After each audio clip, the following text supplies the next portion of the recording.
Welcome to the Move with Tank podcast with your host, Dr. Michael Tansini. He is a doctor of physical therapy, owner of Ground to Overhead Physical Therapy, a strength and conditioning coach, former college athlete, 4-time CrossFit regional athlete, and a national level Olympic weightlifter. On the show, he will cover ways for active individuals and athletes, just like you, to stay healthy and improve their performance without the need of surgery, injections, and pain medication. If you ever have any questions for Dr. Tansini, which you would like answered, send over an email or message through Instagram at drtank_DPT. So without further ado, here's your host, Dr. Tank.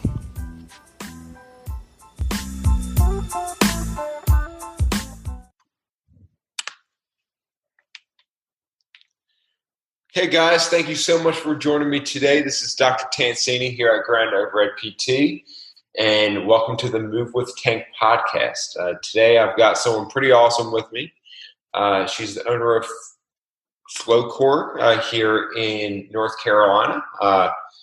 She has 2 studios, one in Raleigh, one down in Chapel Hill, and I've had the opportunity to connect with her over the COVID outbreak, and they just opened up their spot down in Chapel Hill, and I've had the chance to go in there and work out and get a session at the studio, and it's awesome. So I just wanted to let you guys meet her, learn a little bit more about her business, and learn all the awesome things that they can do for you and help improve your health and fitness. So Nicole, thank you so much for joining me today. Thanks so much for having me. I'm really excited to be here. Yeah. So now I'll give you a little intro, but you always do it best. So could you give our listeners a little intro about who you are, and just briefly introduce, FlowCorps. Yeah. My name's Nicole. I am originally from Colorado, and in fact, I am having this conversation with Michael by way of Denver. But I lived out in North Carolina for a few years, and I started FlowCorps out there. So our first studio is Raleigh. Our second studio is Chapel Hill. And if you look at our website, what we say we do is high intensity Pilates and low impact cardio. And that means something to some people and not to others. What we really do is functional strength training. So on a Pilates machine, we are trying to teach people how to move well, how to recruit muscles properly, how to train their bodies out of muscular dysfunction and movement imbalances so that they can do the things they love to do in their lives free from pain and injury. That's awesome. That's awesome. And guys, I had never been on I'm a reformer before, and I can tell you it is pretty awesome. It was an awesome class, and definitely super, super challenging. So, but the transfer over from like what you guys do and what we were doing in the class has such great transfer over into like other areas of life, just make you a better human being. So Nicole, thank you so much for having me a few weeks back. That was awesome. Yeah, I mean, you are of course welcome anytime. So I grew up an athlete, and my evolution to FlowCorps has been somewhat circuitous by way of teaching yoga for a while. But I've always been an athlete, and I've always really enjoyed just having like a physical presence in the world. And I like to think about FlowCorps in terms of people's why. So what is the thing that they love to do? And how can what we do in our studios help them perform at a higher level? And that can be, an athletic endeavor, but it can also just be, I want to keep up with my kids better, or my grandkids better. For my purposes, though, I'm a skier, and I've never been a stronger skier since opening FlowCorps and doing the training that we're doing. I believe in it because it's my business, but I also just believe in it wholeheartedly because I see the benefits in people's lives. We have people who do, distance running, and they've cut a lot of time off their runs. I'm a skier. I've never been a better skier. I just think the benefits are multifactorial and really, really can kind of move people along in their lives in a more, in a stronger and more meaningful way. Yeah, definitely. Which sports did you play as you grew up? So I played field hockey and lacrosse. Okay. And then I grew up in Colorado, so no surprise, I grew up in the mountains skiing. But yeah, I used to be like a pretty good lacrosse player. I was all state and all American, and nice. Yeah. And, obviously I don't still play lacrosse, as I'm now a 35-year-old mother of two, but like, just that instinct to like want to be really active and want to be moving my body, and kind of the evolution of going from like team sports to now the things I love to do are I love to ski with my kids. I love to ride bikes. I love to skateboard with my kids, all those things. And so in order to do so, my body needs to be working well. I need to be strong. I need to, and I need to be training it accordingly. So that's what we try to do. Yeah, what definitely. About you? Did you grow up an athlete? Yeah, so I played baseball all the way up through college. So let's see. I personally made the choice to specialize in baseball going into high school, but I played football, basketball, and baseball all the way up through then. And then I was on a travel team, and to where we essentially played from like January through November. And then I played 2 years in college, and then got into the sport of fitness after that, and still do some competing in Oli lifting.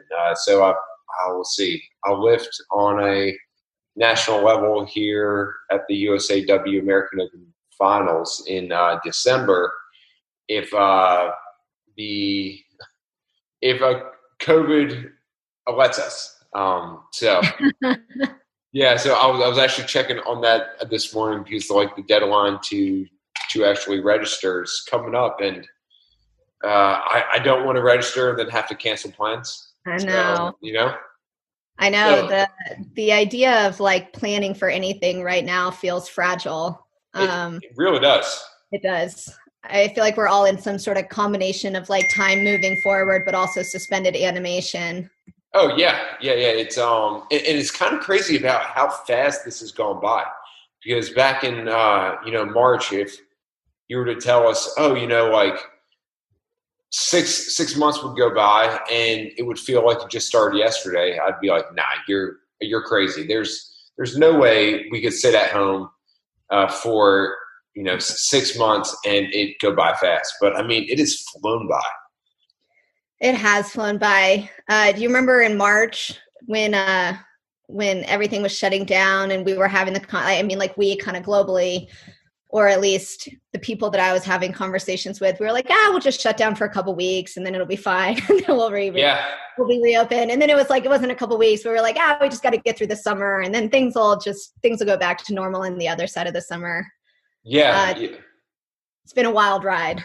It really has. And you picked a pretty opportune time to open up the Chapel Hill studio, right? It was like the day that everything shut down.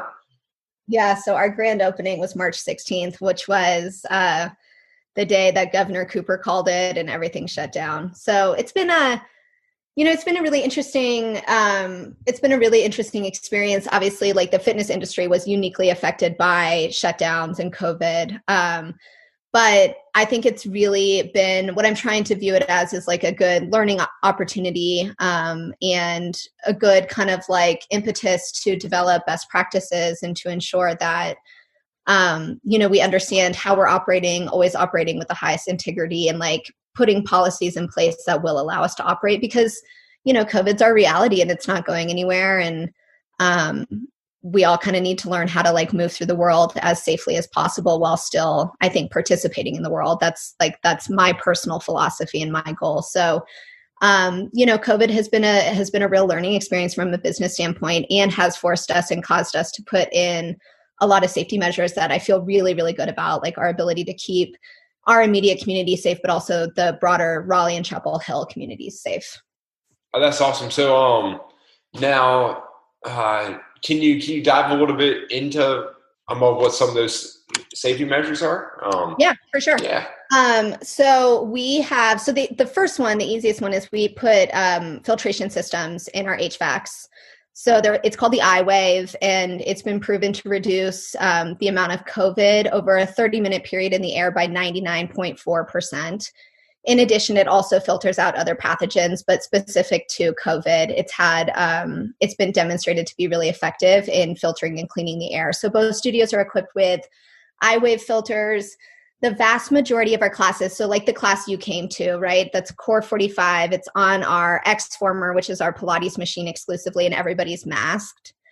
So the majority of our classes are masked. We have huge spaces, right? The space that you went to in Chapel Hill is almost 3,000 square feet. The classes are capped at 10. So that allows for a lot of distancing amongst our clients. And then the other thing too, with regard to that, is we have a 1-to-1 client to equipment ratio. So while you, Michael, were in class, you weren't sharing your equipment with other people, right? You were in your own unique station. You were on your machine. And then we have redundant or overlapping cleaning policies in place after each class. So you, our client, wipe down your machine with EPA and CDC approved cleaning wipes. And then after you guys are gone, we spray the machines again with a solution of bleach that is shown to kill COVID after like 30 seconds of contact or less, or something like that. So anyway, what we put in place are, in the conversation that we're always having, the word we're always using is overlapping precautions, so that we are ensuring safety for our community at like various steps. And if there's one failure in one step, then that next step is there to ensure safety, and so on and so forth. Perfect. That's awesome. And to everyone, out there listening right now, I felt super safe, and that's the first time I'd been back in the gym working out outside of my own garage gym since the start of COVID, and I felt super, super safe. Extremely clean. The spacing was perfect, and the cleaning measures were very, very apparent. That it's a safe place for people around the Chapel Hill region to come in and get their workout in and work to improve themselves. So you guys are doing a great job. Well, thank you so much. I have an employee who it is like basically her full-time job. So while I am super appreciative that you say so, the credit is due to her, because she has done a phenomenal job of researching and implementing. But yeah, I mean, broadly, like with FlowCorps outside of COVID, but certainly as it relates to COVID, I take the responsibility of caring for people very seriously. I think it's a real privilege that people would come to our studio and trust their bodies with us and trust us to move them through like vigorous and challenging exercise in a way that's going to be safe. And then within COVID as well, like I have 2 children. I understand the score outside of just my business. Like I want schools to be operating, right? I want kids to be in school, and I want parents to be able to be focusing on their jobs and their work and so forth. And I understand that we're part of a broader community, and I take the responsibility of guarding that incredibly seriously. So I really appreciate that. And it was really fun to have you in class. I loved having you there. Yeah, it was great. And I've personally been pretty apprehensive about going to work out at a gym up to this point, just simply because my son now is 2 months and 10 days old, so he's super, super young, and the last thing that I want to do is bring home something to him. So I know personally in my office, I've been super crazy cleaning and making sure all the precautions are taken to keep everybody safe. And,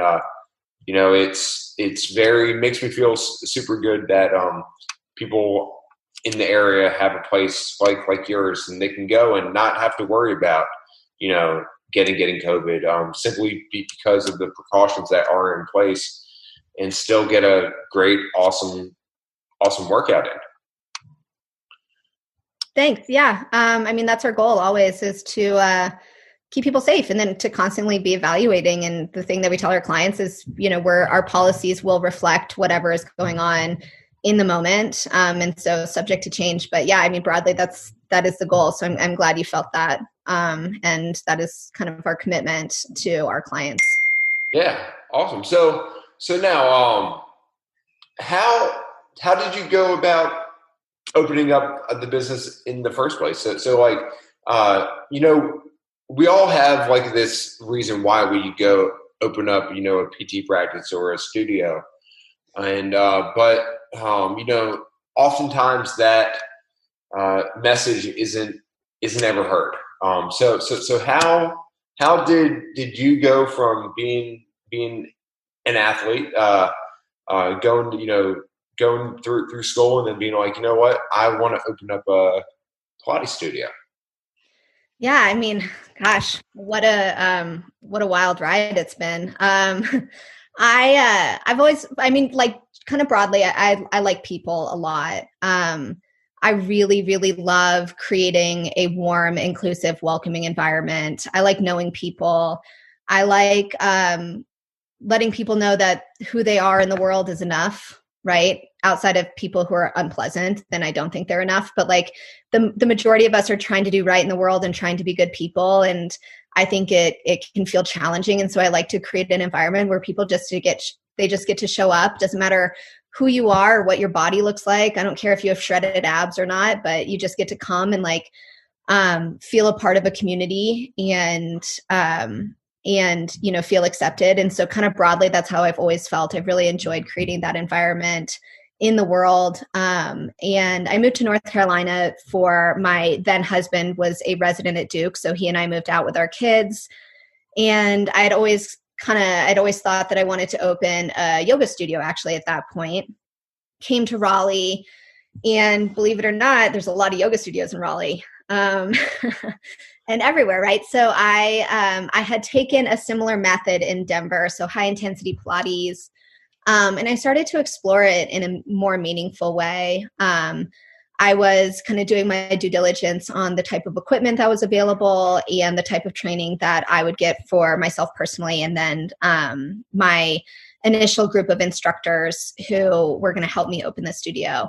So it was kind of just like an evolution. It started with yoga, it evolved to high intensity Pilates. And then I found a really good friend of mine. Her name is Sarah Martz, and she lives and works out in LA. And she and her husband have developed the X-Former, which is the Pilates equipment that you were on when you were in class the other day. Okay.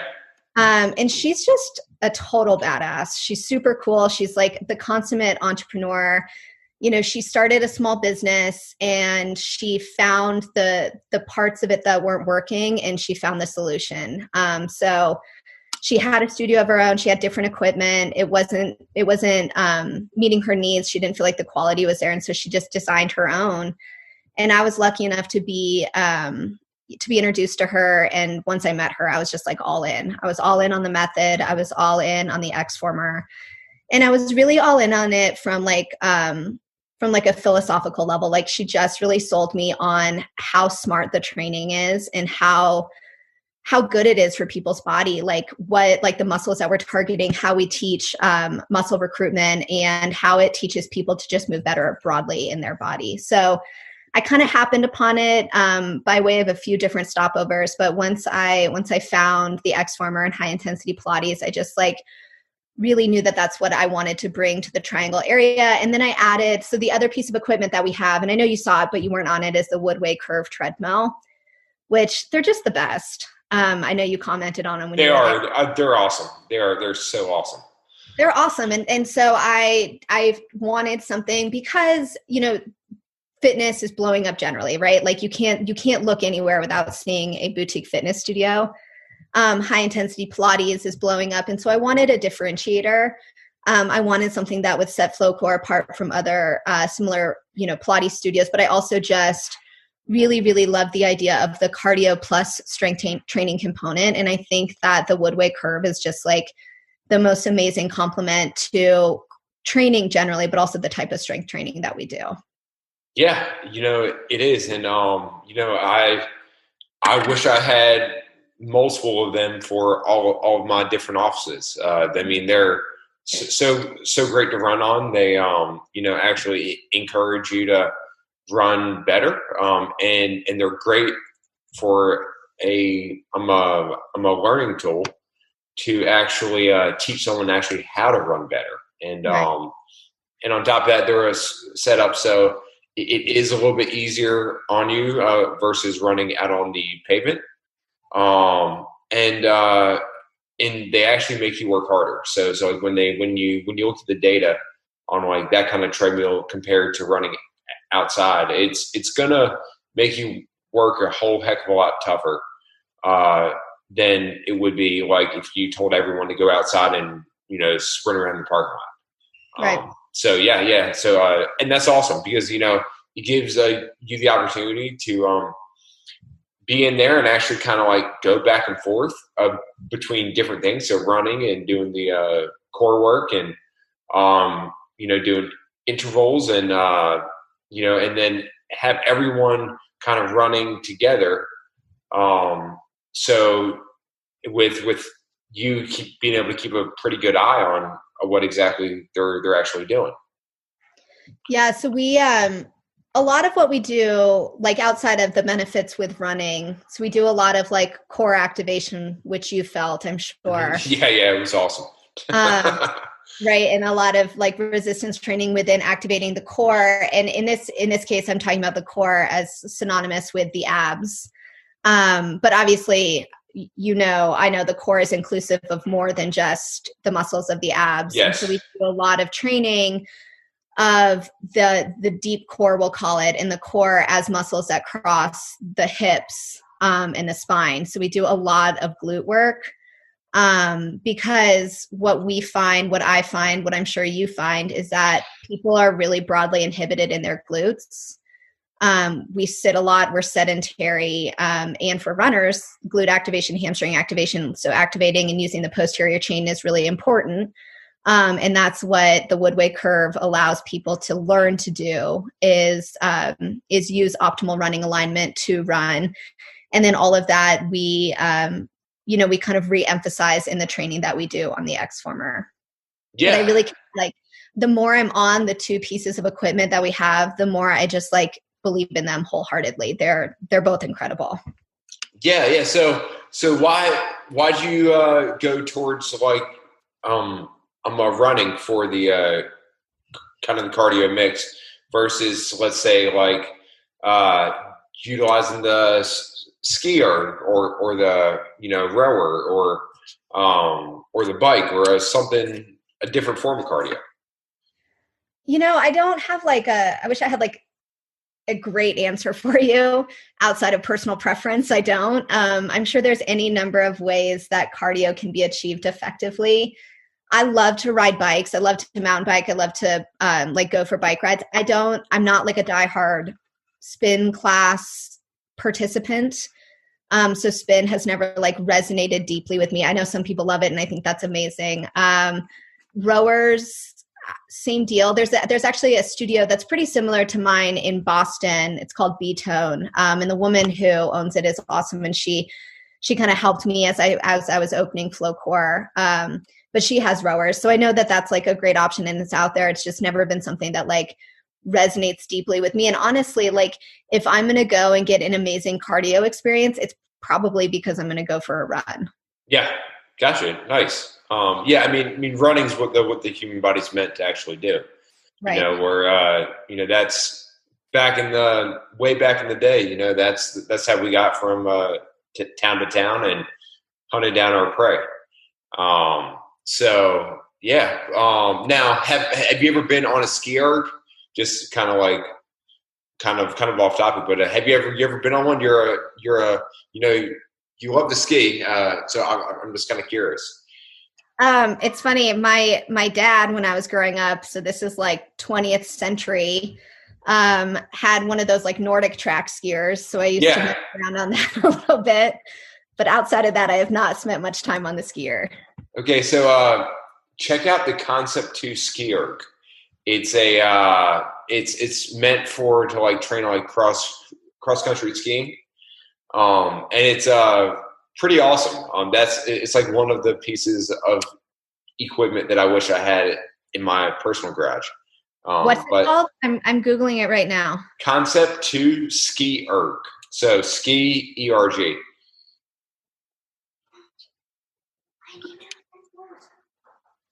And it's meant to like mimic, like cross country skiing. And it's pretty awesome. They use it to train, at the highest levels, and you can do both arms at the same time. You can do like one then the other, like you're kind of trekking across the land. But yeah, super, super cool. What do you like about it? That is different, and it's tough because it draws in, like it's essentially one giant crunch after another, right? It's, yes, you are using the arms, but it brings in, a whole bunch of the front of the midline to actually get you to move on the piece of cardio equipment. It's one of the things.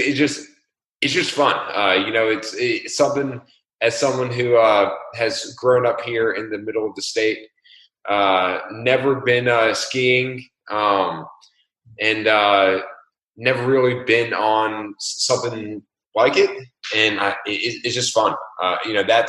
That's about as great of an explanation that I can give there. Honestly, I think fun goes a long way. So yeah. Exactly. Go ahead. Sorry. Oh, no, you can go. Oh, I was when you were talking about what we were born to do and running. Have you ever read the book Born to Run? I've not read the book. I've listened to him speak on the podcast. Yeah. And it's but I understand the philosophy behind it, and I think it's awesome. It is. And it's a good reminder. I read that book, and so it's all about, it's not all about, but part of it takes place in Colorado, and it's the Leadville 100. Have you ever heard of that race? Is that when they brought it? Is that the race that they brought people to? They brought them in from a different country. Yeah. Okay.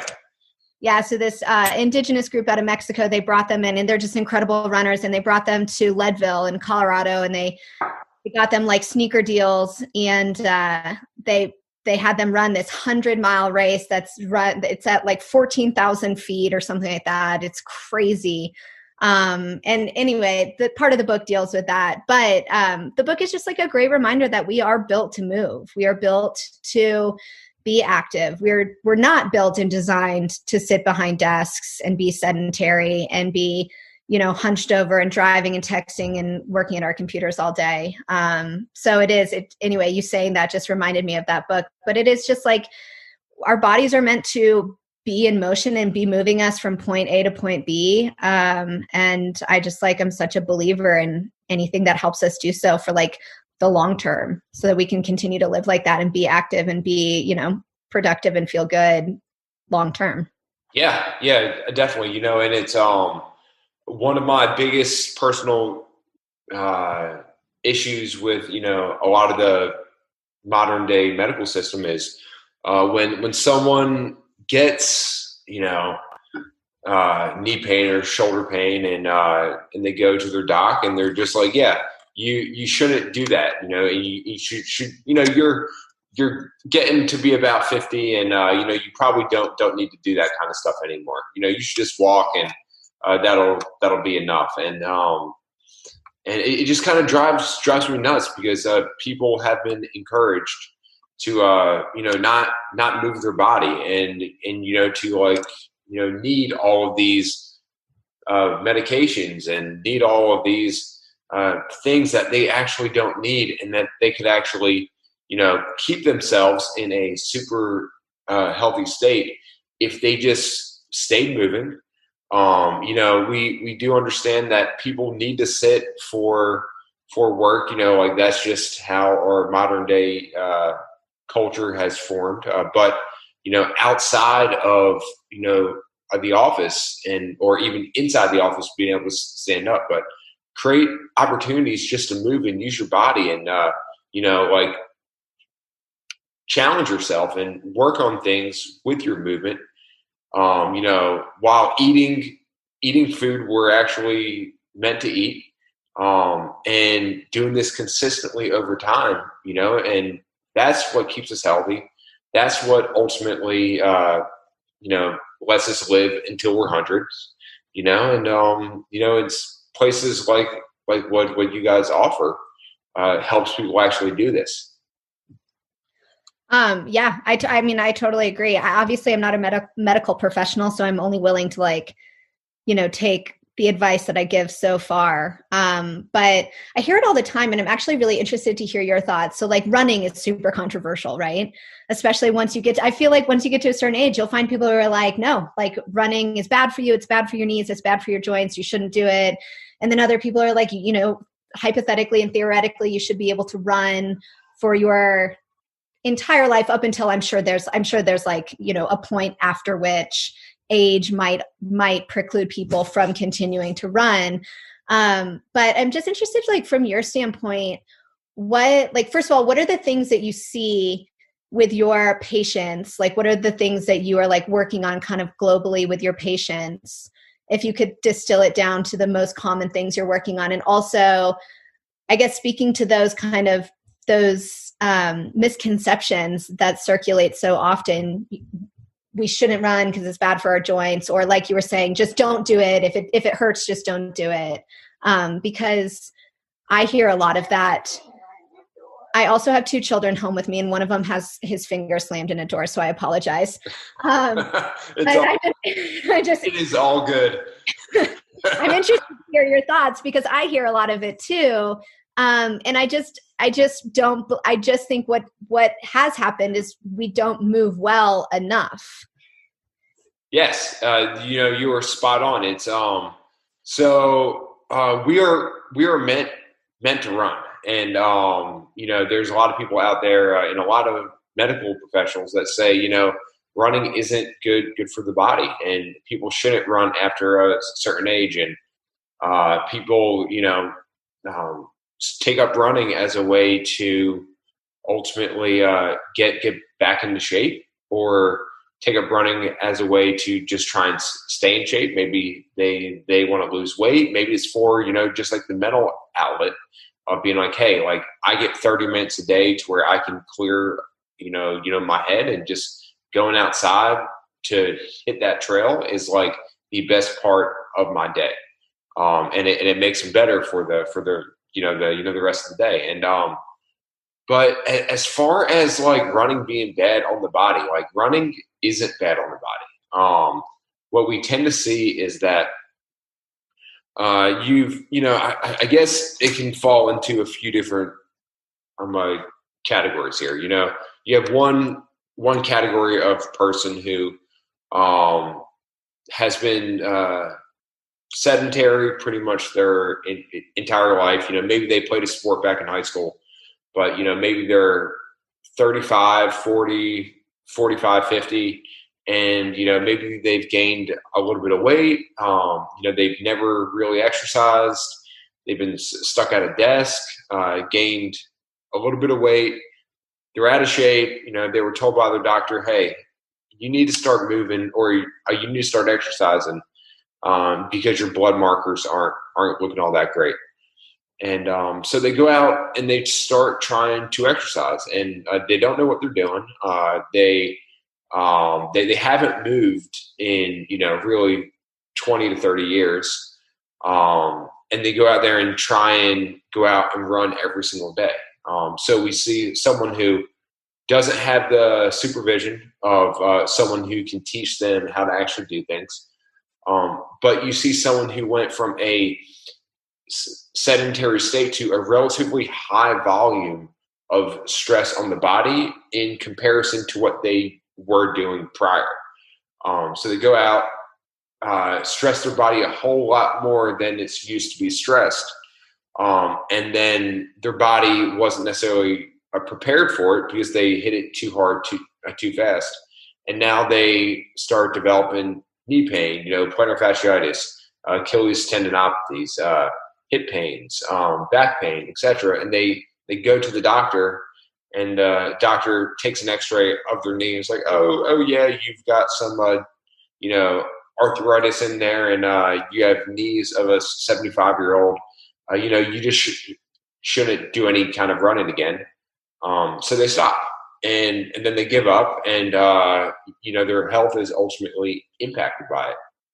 Then you've got, I guess the other group, which is people who love to run and love to train, and they've been exercising now for years and years and years, and they get to a point when maybe they get into their 30s and 40s and 50s, to where they start having knee pain and hip pain, and they go to the doctor, and the doctor just says, "Hey, you need to stop running," and that's a bunch of crap. Essentially that is a bunch of crap. It's the body's meant to move, but our body responds in positive ways when we move it correctly, and we do it in the right amounts to our level of training. So essentially, the same volume that brand new runner who hasn't ran or hasn't moved in 25 years, maybe the maximum volume and the maximum load on the joints that they can actually tolerate is maybe that of a warm-up for someone who runs 100-mile runs, and simply because they just haven't earned the ability to actually be able to run that much yet. And now, so when you overstep, that threshold, that's when things start to break down, and we can look at, okay, like, what is the stress on the body, and how much are we loading it? So, is there ways in which we can modify the stresses on the body so that we can tolerate a higher level of training or a higher amount of volume, so our body doesn't break down and we continue with the ability to improve our fitness and stay active?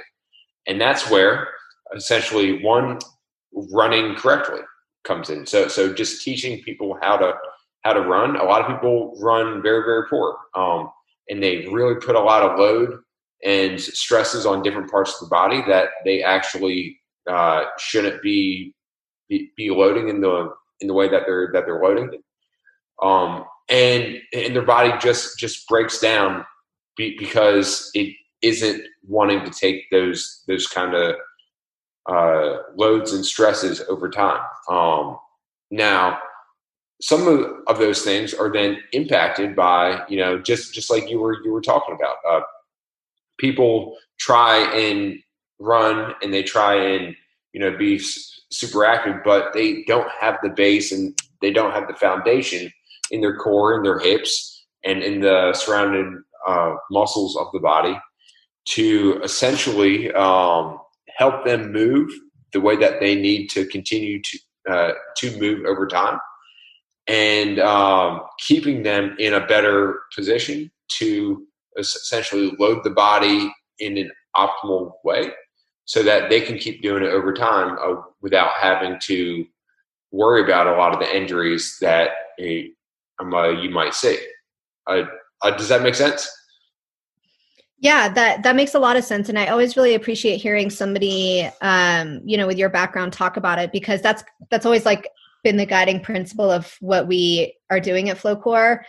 But I'm not a PT. I don't have that type of medical training and background. And so I always try and, develop my programming based on best practices. And I truly and honestly believe that what we do dovetails really nicely with what I think you've been talking about, and then what PTs try to accomplish with their patients. What I've always understood is that things like knee issues are oftentimes resulting from an insufficient recruitment or use of really important muscle groups, right? So you're using muscles to do the work that like the primary muscle should be doing. In the absence of that, like primary muscle activation or recruitment, it puts undue wear and tear on ligaments and tendons, soft tissues, and so forth. And so that's absolutely what I have been trying to accomplish with my clients at my studios. And then just like anecdotally, I have people who've gotten knee replacements and who are running on our treadmills for the first time in a long time, and like really surprised that they're able to do so. Yeah. And it's incredibly gratifying, to like help them kind of rebuild that strength through, and what we do is low impact strength training. But then obviously there is some impact with the woodways and the treadmills, but helping them rebuild that strength so that they can like essentially trust their body again, right? Trust their knee again, feel confident on their knee, but then also get back on a treadmill and run and do so and feel successful doing so. Yeah. And people are meant to run. Like I tell people all the time, like you shouldn't just be forced to stop running. Now, like unless like some kind of like serious medical condition happens where like you physically cannot run, but for someone who wants to be active and wants to run, if you can really build that foundation, so you build the strength throughout the legs, and the stronger someone is, the better they're going to be. Both in performance standpoint, but also in how good their body feels. Mm-hmm. Then can we get someone strong enough so that the foundation's there? 2, can we teach them how to run better and teach them how to move stronger and better while they're running, and as they go down to, let's say, squat or pick something up off the ground, and then provide them with the structure and the guidelines on, okay, like you can run until you're 90, you can run till you're 100, and or until you never want to actually run again, as long as you maintain the strength, maintain the foundation. You continue to focus on running as not only a task that you do, but actually as a skill, because it is a very skilled movement. And then lastly, being able to, know the principles on, how much should I be loading the body, and how frequently and how long should I be doing it for? And do these things over time, and throw in, maybe we should eat better so our joints are healthy. And, maybe we should get eight hours of sleep every night so that our body actually, gets back to the state in which it's able to, perform and take load at the best. And that's essentially where it comes from. I work with a guy he's 60 at the time. He's he grew up a long distance runner. And when he came to me, he hadn't ran in like 5 years. And because he just thought he was broken down, his knees hurt, the Achilles was hurting, really hadn't ran in forever. He was struggling with a lot with his shoulders and his back and his knees and his Achilles and all those things. And we've actually got him to the point to where he does CrossFit classes 6 days a week, as well as goes out on like a one or two runs a week. And on top of that, he has 2 5-year-old twin girls. And he is an awesome dude. And just like, when I'm 60, like, I strive to have the same six pack he does. So like, if that answers the question, like he's back to running and back to being able to be human. And, it doesn't really have an age limit on it.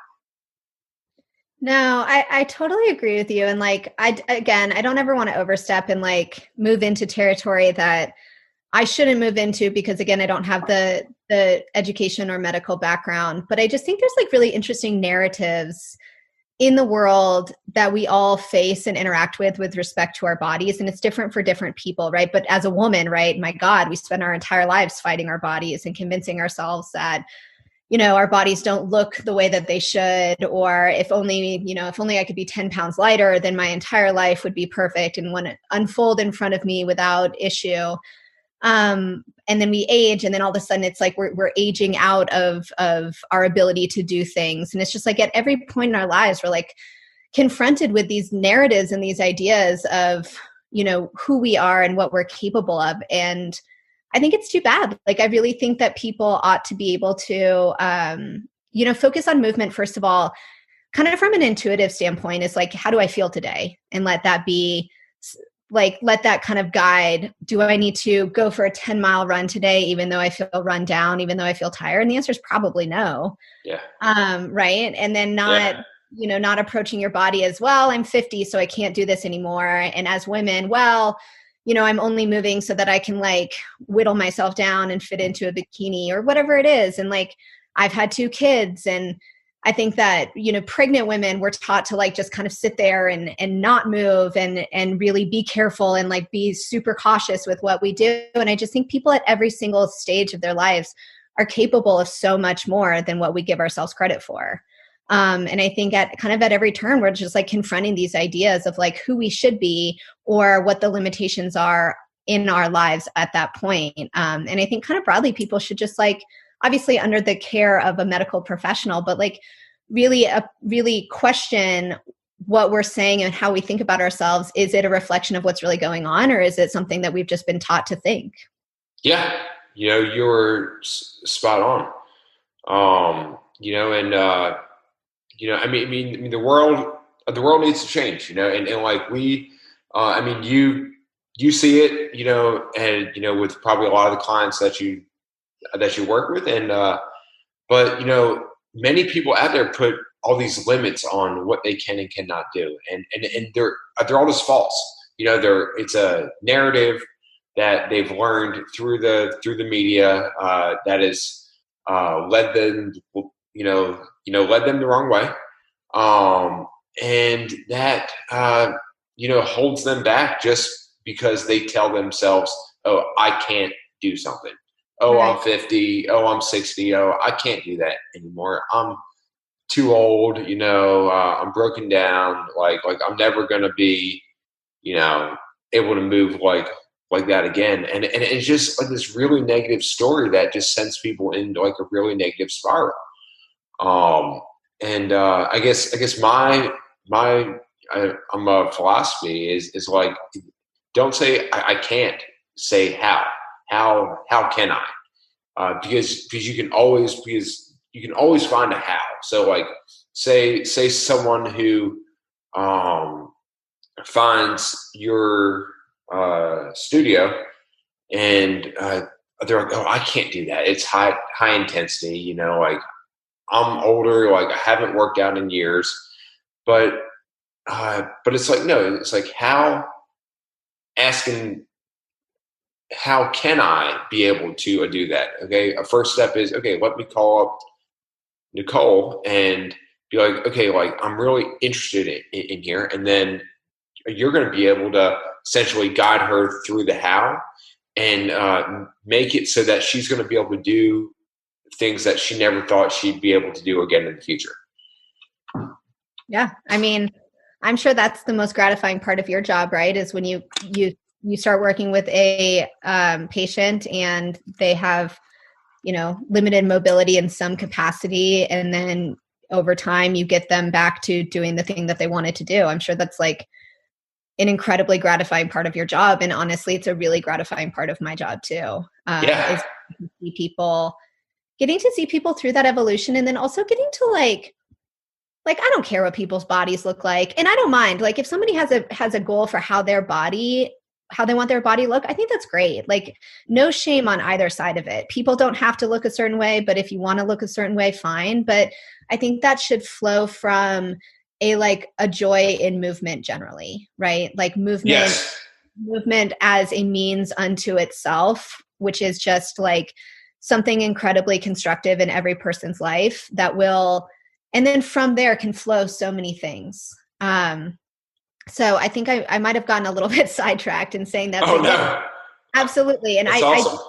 And I do think like, group fitness can be super intimidating. I totally understand that. The machines are intimidating. So like the Venn diagram, the overlap that is group fitness plus the machines we're working on can feel really daunting for people. But like and it is my job and it is my joy to create a space where people can come and just A, know they're accepted, and B, know that like we can in any given class create an environment that is adequately challenging and also safe for most fitness levels.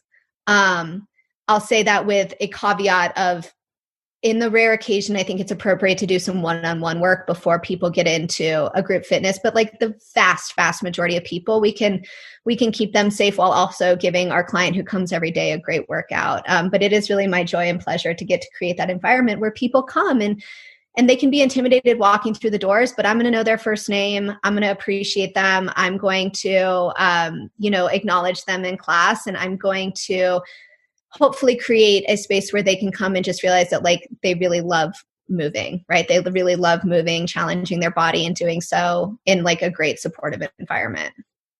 Yeah. And, that's definitely the feel that I got when I was there.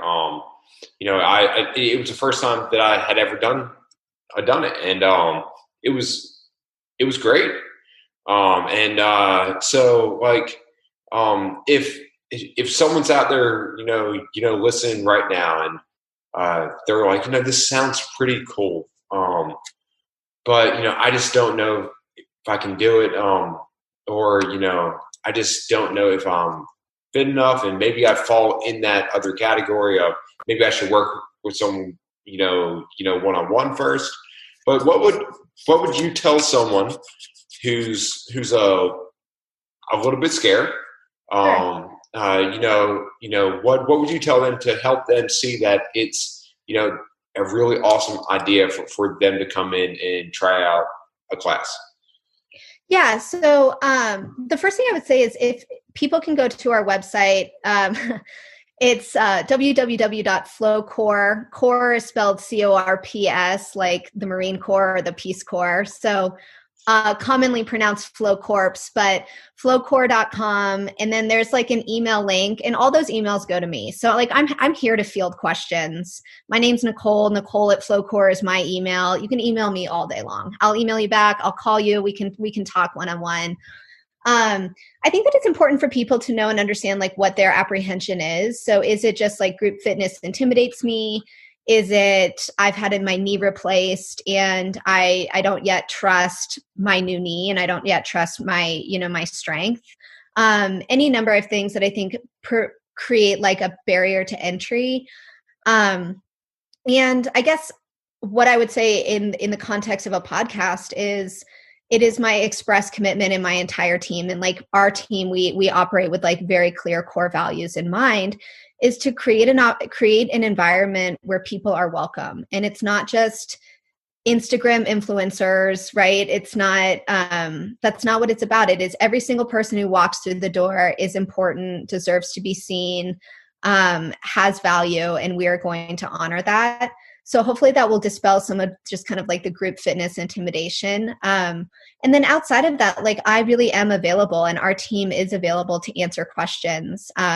We have a pretty low barrier to entry, which is 2 classes for $20. That's our intro package. And basically I want to create a low cost option for people to come in and take classes. So $20, you get to take 2 classes, you get to feel what the studio and what the machine is all about.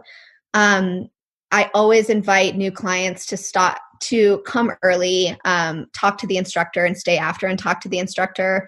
And then outside of that, like I know almost every single one of our clients by first name. And that's across 2 studios. And I do that by design. I want them to know and to trust me, and to feel like they have, a certain degree of access to me. Like I am there to support their time at FlowCorps. Obviously, like I really deeply appreciate the financial commitment that people make to us and paying us, for the fitness classes. I take that all really seriously, but kind of broadly, it is a warm, welcoming environment. And then more specifically, if people do have questions like that, that contact tab on our website goes directly to me, and I'm more than happy to talk via email or jump on a call and make sure that people feel comfortable and feel supported coming into the studio.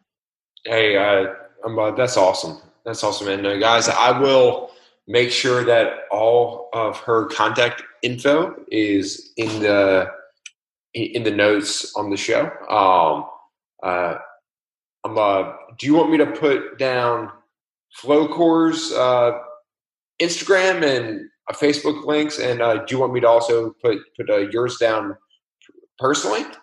Oh gosh, not my personal Instagram, only because I only post on it about once a year, so it would not be a meaningful way to contact me. In fact, every now and again, somebody will be like, "Hey, I DM'd you a month ago," and I'm like, "Yeah, I'm sorry. Like, I'm a text message, email, phone call kind of girl." But I'll send you all the information you can put up. Definitely my email, Nicole at FlowCorps. Our Instagram. We do have a studio Instagram that is run by somebody who is responsive and communicative, and then Facebook, and through those points of contact, we'll be sure that we communicate back to your audience quickly and efficiently. But before we get off, will you do me a favor? Yeah, definitely. So the majority of our clients are women. It is, I think, just kind of like a fitness modality that appeals to women naturally. Here's the deal though, Michael, I am like such a firm believer that it is of such great benefit to men, because what I see when men come to class, and you did an amazing job, is they want to like muscle their way through class, right? They want to like throw weight around and like endurance the whole time. And we do a lot of really great and valuable cross training that allows people to work on stabilization, work on some of the, I think the like body mechanics and movements that men are naturally disinclined to pursue. So will you give a shout out for the men, for them to come through and take a FlowCorps class?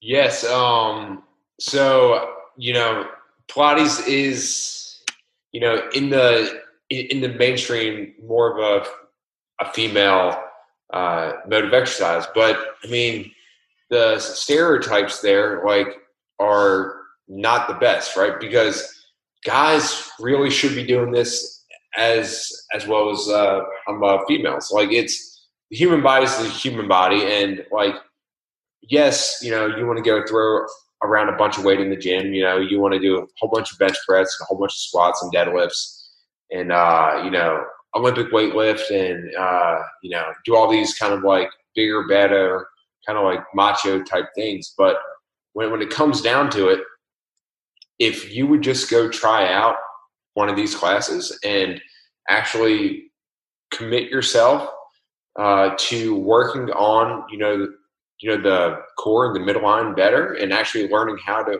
organize the spine, and, maybe ditch all that weight that you tend to want to lift, and actually learn how to move a little bit better, so that when you do then go back in the gym and, they're not like, oh, I can only do this 1 month and I'll do this the next month. It's like, okay, I'm going to go lift heavy on these days, and then on these days I'm going to complement that by going to FlowCorps, so that I can essentially teach my body how to move better, how to be stronger in those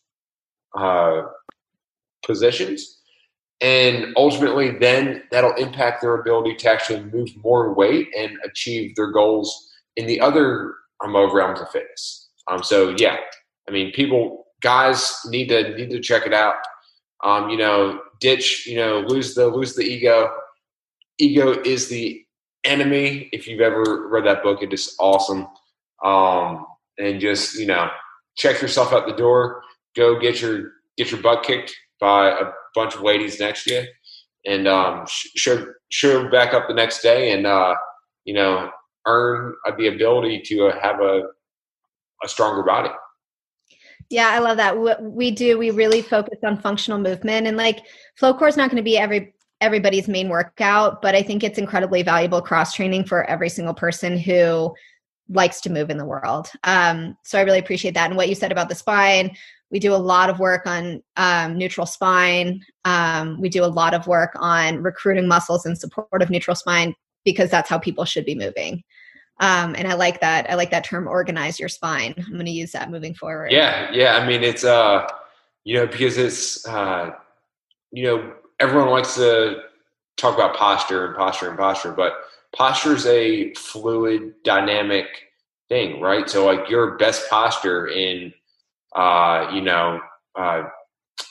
hitting a baseball, right? Or like shooting a basketball or going skiing is going to be a little bit different than your best posture when you're, sitting cross-legged on the floor, or when you're, doing a handstand. But we see these foundational principles that we can then extrapolate up the chain and be able to, how can we organize the spine in all of these different positions? Now, what is the best way to load the spine? What is the best way to put organize the different parts of the spine to essentially be strong, which will carry over into, all the different tasks, such as skiing down the hill or, driving down the hole of a 500-pound squat, or, picking up a 700-pound deadlift off the ground, or being able to essentially make it through the first 15 minutes of class during one of your workouts, and actually learning those same foundational principles that we can take across the board into all these different things that people do. Yeah. So I'm going to share this last story. I know I don't want this to go on too long, but the FlowCorps wise, like my favorite thing. And so I got divorced a couple years ago, and my ex-husband and I are still close and get along great. And we were skiing together out in Colorado last year, and he skied up next to me, and he's a runner, and he's a good runner. Like he runs, I would say, like on average 5 to 7 miles a day, and like pretty quickly. And he comes up next to me, and he is dying, super winded, out of breath. His legs are super fatigued. And he looked over at me. He's like, "God, Nicole, are you just dying right now?" And I was totally fine. I was totally fine. And it was like, that's awesome. One of the most gratifying moments. I agree. People should move. So everybody, all of your listeners should find the thing they love to do, and they should do it. But come cross train at FlowCorps, because we'll make sure that you are able to do it in a really like meaningful way, and you'll feel stronger and you'll feel more efficient with what you're doing. Yeah. And that is a great way to end the show, and, I'm going to make sure that, everyone knows exactly how to find you and get in touch with you. Studio is awesome. It's minutes from UNC Chapel Hill. I know when all the students get back in the spring, it's an excellent place right off the bus route for all of the students to come get an awesome session in. It's right next to Whole Foods, which is an amazing place for coffee and food, and a place that I frequently visit across the country at every city that I go into. So, Nicole, thank you so much for coming on the show. And, I really, enjoyed the chat. Yeah, likewise. Thanks for having me. Yeah, definitely. So, all right, guys, thank you so much for tuning in today. And this is the Move with Tank podcast, and I will catch you next time.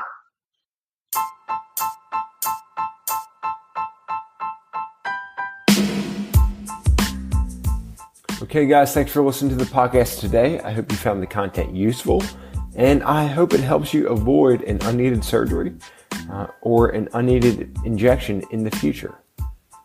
Now, in practice, my goal is to save 1 million active individuals from the unneeded surgeries, injections, and pain meds that they don't need, while helping them stay active and performing the activities that they love to do.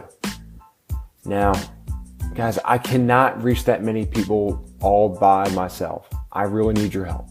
So if you like what you heard, please share this podcast with your friends, with your families, or with anyone who you feel really needs to hear it. By doing so, you may just save that person from an unneeded surgery or injection that they really do not need. If you're not following me yet on social media, find me on Instagram at drtank_DPT and on Facebook at Ground to Overhead Physical Therapy. Thanks for listening to the show today, guys. I hope you enjoyed it, and I look forward to seeing you guys here again next time on the Move with Tank podcast.